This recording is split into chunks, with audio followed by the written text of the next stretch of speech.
దేవుని పరిశుద్ధ గ్రంథంలో నుండి పాత నిబంధన 2వ దినవృత్తాంతములు 9వ అధ్యాయం 1వ వచనం చదువుతున్నాం.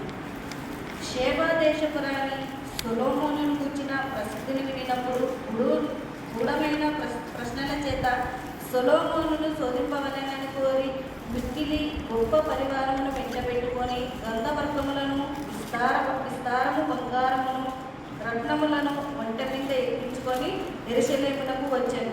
ఆమె సొలొమోను యొద్దకు వచ్చి తన మనస్సులోని విషయములన్నిటిని గురించి అతనితో మాట్లాడాడు. దేవుని కొద్ది వాక్యం దీవించి ఆశీర్వదించుకుంటున్నాం. ఈ యొక్క సమయానికి ఈ యొక్క స్త్రీల ఆరాధన కార్యక్రమమునకు ఏర్పాటు చేయబడినటువంటి లేఖన భాగాన్ని మనం చదువుకున్నాం. మన యొక్క అంశం వచ్చేసి షేబా దేశపు రాణిలో ఉన్నటువంటి లక్షణములను గురించి కొద్ది నిమిషాలు మాత్రమే దేవుని యొక్క వాక్యాన్ని మనం ధ్యానించుకుందాం. అందుకోసమే చదవబడిన లేఖనములలో మనం జ్ఞాపకం చేసుకున్నట్లయితే షేబా దేశపు రాణి గురించి మరి 4 చోట్ల మనకు రాయబడింది. షేబా అనగా అర్థం ఏమిటి అంటే ఏంటండి? షేబా అనగా సమాధాన పట్టణము అని అర్థము. షేబా దేశము అనగా షేబా అనగా ప్రమాణము అని అర్థము. షేబా అనగా ప్రయాణము అని అర్థము.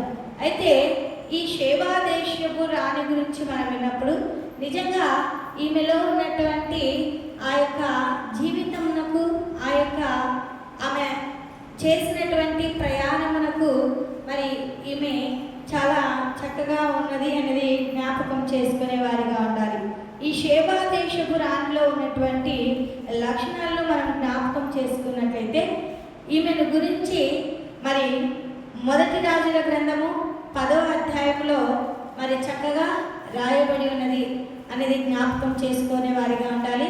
అదే రీతిగా 2వ దినవృత్తాంతాలు 9వ అధ్యాయం అంతా కూడా ఈ షేబా దేశపు రాణి గురించి రాయబడి ఉన్నది అనేది జ్ఞాపకం చేసుకునే వారిగా ఉండాలి.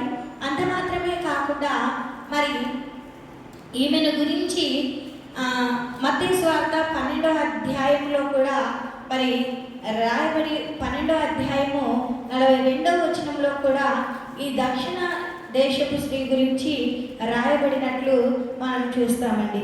అంత మాత్రమే కాకుండా లూకా సువార్త 11వ అధ్యాయము 31వ వచనంలో కూడా ఈ షేబా దేశపు రాణి గురించి మనం వింటాము అనేది జ్ఞాపకం చేసుకునే వారిగా ఉండాలి.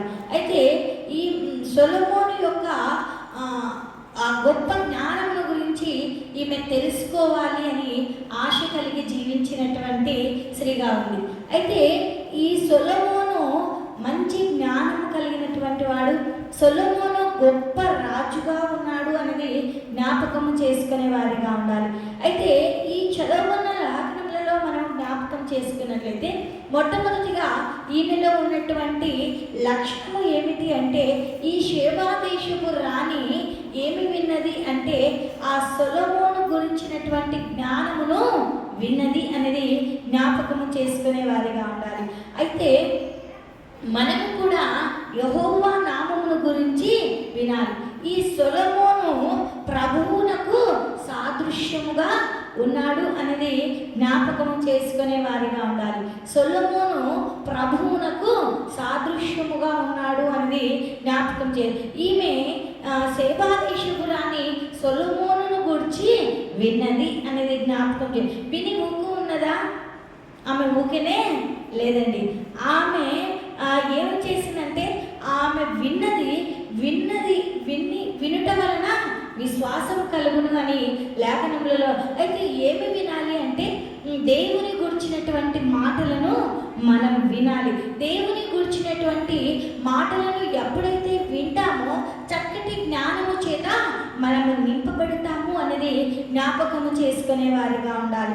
అయితే ఆత్మ చెప్పుచున్న మాటలు చెవిగలవాడు వినుగాక అని లేఖనములలోనే మనం చూస్తున్నాం. అయితే ఆత్మ చెప్పుతూ ఉన్న ప్రతి మాట కూడా చెవి కలిగినటువంటి వారందరూ కూడా వినాలి. విన్న మనమే ఏం చేయాలంటే వాక్యానుసారంగా జీవించాలి. వినుట వలన విశ్వాసము కలుగుతుంది. ఏమి వినాలి అంటే లోకానుసారమైనటువంటి మాటలను కాదండి. ఏమి వినాలి అంటే మరి ఇతరుల మాటలను మనం వినకూడదండి. ఇతరుల మాటలు వినటం వల్ల ఆత్మీయ జ్ఞానమును మనము పొందుకోలేము. లోకంలో ఉన్న మాటలను వినటం వలన దేవుని యొక్క జ్ఞానమును దైవ జ్ఞానమును మనము పొందుకోలేము అనేది జ్ఞాపకం చేసుకునే వారిగా ఉండాలి. అందుకోసమే ఆత్మ చెప్పుచున్నటువంటి మాటలు మనమందరము కూడా వినాలి. వినినప్పుడు దైవ జ్ఞానము చేత మనమందరము కూడా నింపబడతాము అనేది జ్ఞాపకం చేసుకునే వారిగా ఉండాలి. అందుకోసమే మనము జ్ఞాపకము చేసుకున్నట్లయితే యాకోబు రాసిన పత్రిక 1వ అధ్యాయము 19వ వచనాన్ని ఒకసారి చదువుకున్నామండి. యాకోబు రాసిన పత్రిక 1వ అధ్యాయము 19వ వచనాన్ని చదవండి. నా ప్రియ సహోదరులారా, మీరీ సంగతిని ఎరుగుదురు గనక ప్రతి మనుషుడు వినుటకు వేగిరపడువాడును, మాట్లాడుటకు నిదానించువాడును, కోపించుటకు నిదానించువాడునై ఉండవలను.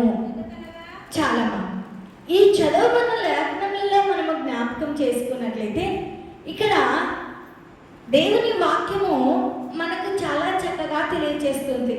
నా ప్రియ సహోదరులారా, మీరి సంగతి ఎరుగుదురు కనుక ప్రతి మనుషుడు ఏం చేయాలంట? వినుటకు వేగిరపడాలంట. ఆత్మ చెప్పుచున్న మాటలు వినుటకు మనము ఆత్మ చెప్పుచున్న మాటలు వినుటకు వేగిరపడము, కానీ లోకానుసారమైన మాటలకు, ముసలమ్మ ముచ్చట్లకు, ఇతరుల గురించి మాట్లాడే మాటలకు వేగిరపడుతూ ఉంటామండి. కానీ దేవుని వాక్యం ఏం సెలవిస్తుందంటే ఇక్కడ ప్రతి మనుషుడు వినుటకు వేగిరపడవలను, మాట్లాడటకు ఎలా ఉండాలంట? నిదానించువాడుగా ఉండాలంట. కోపించుటకు కూడా నిదానించువాడునై ఉండవలను అని లేఖనములలోనే మనం చూస్తున్నాం. త్వరగా కోపించకూడదంట, తొందరపడి మాట్లాడకూడదంట. దేవుని వాక్యమును చక్కగా వినేవారిగా ఉండాలంట. ఆత్మ చెప్పుచున్న మాటలను మనమందరము విన్నప్పుడు దేవుని యొక్క జ్ఞానము చేత మనము నింపబడతాము అనేది జ్ఞాపకం చేసుకో. మనం విశ్వాసంలో ఎదగాలి అన్నా, దేవుని జ్ఞానంలో ఎదగాలి అన్నా, ఆత్మ జ్ఞానంలో ఎదగాలి అన్నా, దైవికంగా మనము జీవించాలి అన్నా దేవుని వాక్యాన్ని వినాలంట. వినుట వలనే విశ్వాసము కలుగుతుంది. ఆ విశ్వాసము ఎలా ఉండాలి అంటే పరిపూర్ణమైనదిగా ఉండాలి. అయితే మనలో పరిపూర్ణమైనటువంటి విశ్వాసము ఉన్నదో లేదో ఒక్కసారి మనము ఆత్మ పరిశీలన చేసుకునేవారు. యెహోవా నామమును గూర్చి మనమందరము కూడా వినాలి. అయితే మాట్లాడుటకు ఏం చేయాలంట? నిదానించాలంట. నిదానం ఉందండి మనకు? ఉందా? ఓపిక లేదండి. ఉందా? అస్సలు లేదండి. కోపించుటకు కూడా నిదానించువాడునై ఉండవలను అని దేవుని వాక్యం